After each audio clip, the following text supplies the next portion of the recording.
मैं हूँ सैयद आलम शाह। कहा जाता है कि एक मर्तबा एक अमीर हिंदुस्तानी ताजिर को रास्ते में किसी ने लूट लिया। जाहिर सी बात है, वो ताजिर नुकसान होने पर बहुत परेशान हुआ। ताजिर को अपने ही एक मुलाजिम पर शक था कि ये कार्रवाई उसी ने की है।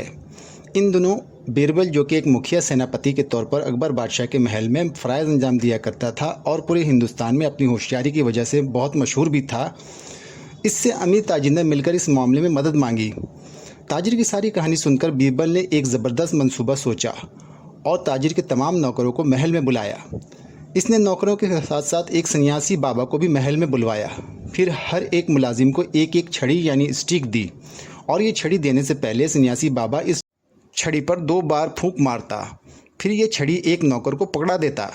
छड़ी देने के बाद बीरबल ने कहा कि इस छड़ी पर सन्यासी बाबा ने एक ऐसी मंत्र पड़ी है, अगर तुम में से कोई चोर हुआ तो इसकी छड़ी खुद ब खुद कल 2 इंच बड़ी हो जाएगी। अगले दिन बीरबल ने नौकरों को दोबारा तलब किया। इसने देखा कि एक नौकर की छड़ी दूसरे से 2 इंच छोटी थी।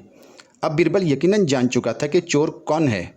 बेवकूफ़ चोर ने छड़ी को 2 इंच छोटी कर दिया था, क्योंकि इसने सोचा कि कल ये छड़ी 2 इंच बढ़ जाएगी तो मेरा क्या बनेगा, मेरी चोरी तो पकड़ी जाएगी। इस तरह वो पकड़ा गया।